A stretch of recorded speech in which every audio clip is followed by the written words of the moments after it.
तो ध्रुव महाराज की मौसी सुरसी ने ध्रुव का अपमान कर दिया है।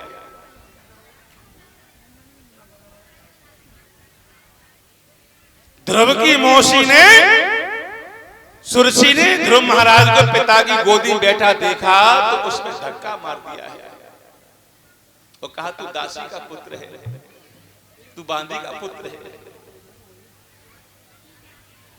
ध्रुव इस गद्दी पर तुझे बैठना था तब पहले मेरी कोख से जन्म लेता तब इस गद्दी का अधिकारी होता।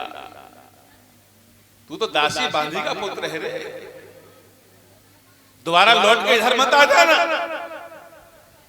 ध्रुव महाराज ने कहा मां मैं अब जीवन में लौट के कभी नहीं आऊंगा। आज ध्रुव महाराज लौट करके अपनी मां के पास पहुंचे रोते हुए। मां ने कहा बेटा ध्रुव रो क्यों रहे हो तुमने किसका काम बिगाड़ा है, किसने छेड़ा है ध्रुव?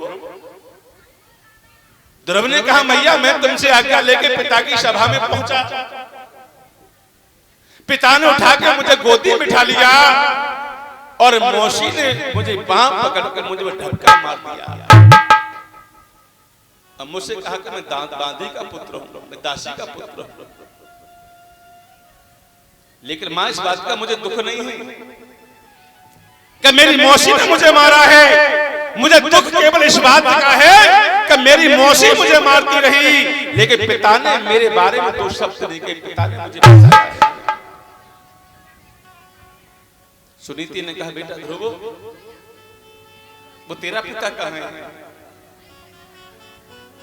अरे पगले वो तो उत्तम का पिता है। ध्रुव ने नौक पूछा मैया ये बता तो मेरा पिता कौन है?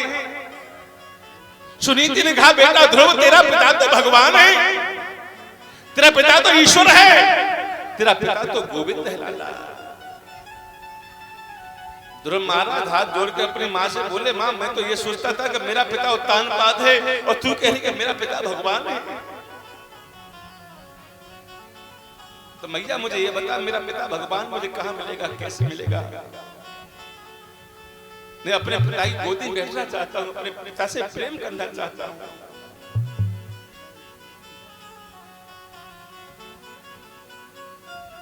बता मां मेरा कैसे पिता से मिलन होगा, वो कहां मिलेंगे, कैसे मिलेंगे?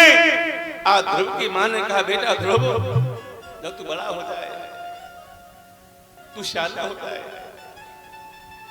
तेरी शादी हो जाए ध्रुव, तब जंगल में भगवान का भजन करने जाना, तेरा पिता तो जंगल मिल जाएगा। ध्रुव जी हाथ जोड़ कर बोले मां मैं शादी हो जाऊंगा, मेरी शादी हो जाए और तब तक मां मैं अपने पिता का इंतजार करूं। हे मां मेरे जीवन का पहला लक्ष्य यह है कि मैं पहले अपने पिता भगवान से मिलूंगा। धन्य वो मां, उम्र 5 साल की है और क्या कह रहा कि मेरे जीवन का पहला लक्ष्य है कि मुझे अपने पिता भगवान से मिलना है। मां मुझे आज्ञा दो। सुनीति ने कहा बेटा ध्रुव अभी तो छोटा बच्चा है, तो शेर भेड़िया खा जाएगा जंगल में जाकर के। ध्रुव ने कहा मैया अगर मुझे शेर भेड़िया खा जाएगा ना तो मैं किसी के काम आ जाऊंगा। हाथी के दांत के खिलौना बने भांति भांत, मृग की खाल योगी मन भाई है। गेड़ा की खाल को बांधते सिपाही लोग, जमानव की खाल का वो काम में न आई है। हे मैया अगर मुझे कोई खा जाएगा ना मैं उसके काम आ जाऊंगा, मुझे आज्ञा दो मां। मां समझ गई कि अब ये मानेगा नहीं, अपने बेटे को आज्ञा दे दिए। वक्त तो ध्यान रखना मां ऐसी होनी चाहिए जो अपने संतान को परमात्मा से मिला दे। मां ऐसी होनी चाहिए जो अपने संतान को उस पथ पे पहुंचा दे जहां भगवान का मिलाप हो जाए। आज श्री सुखदेव कहते राजा परीक्षित, ध्रुव महाराज अपनी मां से आज्ञा लेते हैं और कहते हैं मां चिंता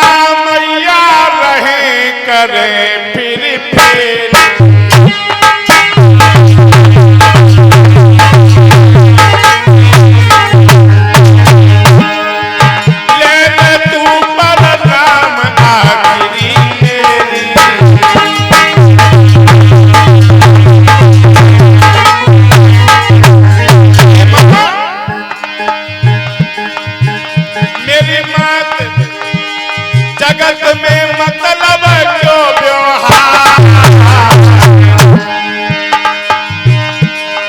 मतलब के भाई बहना, अरे मतलब के सब यार।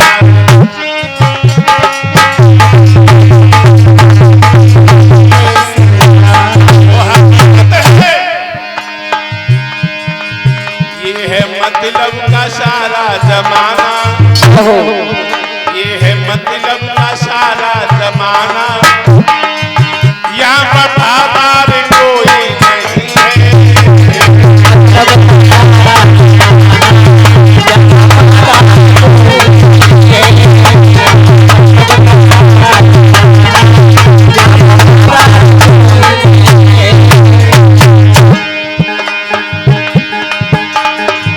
ये है मतलब का सारा जमाना, यहाँ वफादार कोई नहीं है। कर लो किस दिल से किस दिल की सौदा, या खरीदार कोई नहीं है।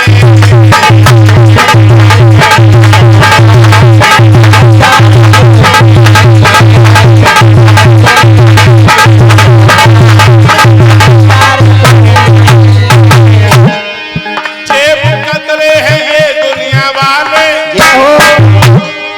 शाही दामन तू अपना बचा ले।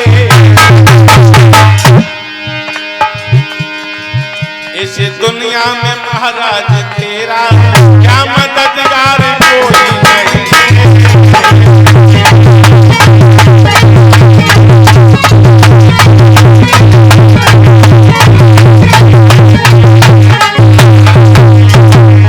ध्रुव महाराज ने कहा मैया अगर मैं जिंदा रहा तो आपको लौट के फिर तुम्हारे दर्शन करूंगा मैं। आज वो प्यारे माँ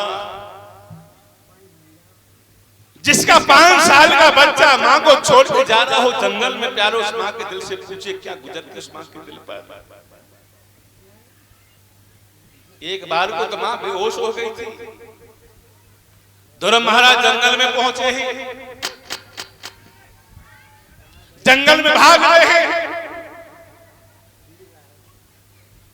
और उन्हें जंगल में कौन मिले परीक्षित जी? उन्हें जंगल में एक संत मिले, एक महात्मा जिनका नाम था देवर्षि नारद, जो ब्रह्म ज्ञानी है।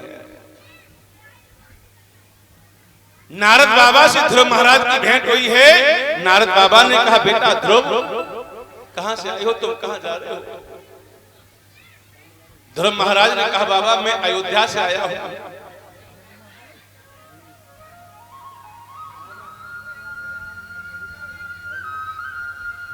मैं अयोध्या से आया हूं मैं, और इस जंगल में अपने पिता में भगवान को ढूंढने जा रहा हूं बाबा।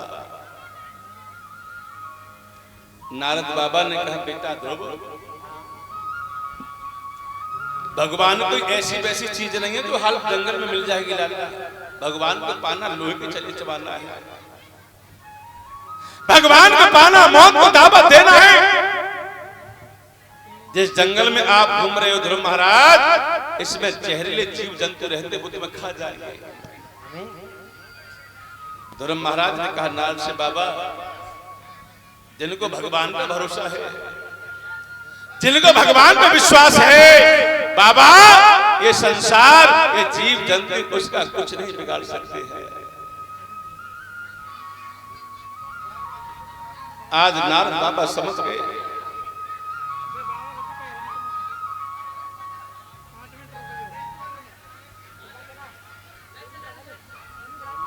और एक 10-15 मिनट के लिए आप रेस्ट ले लीजिए, जो भी जलपान है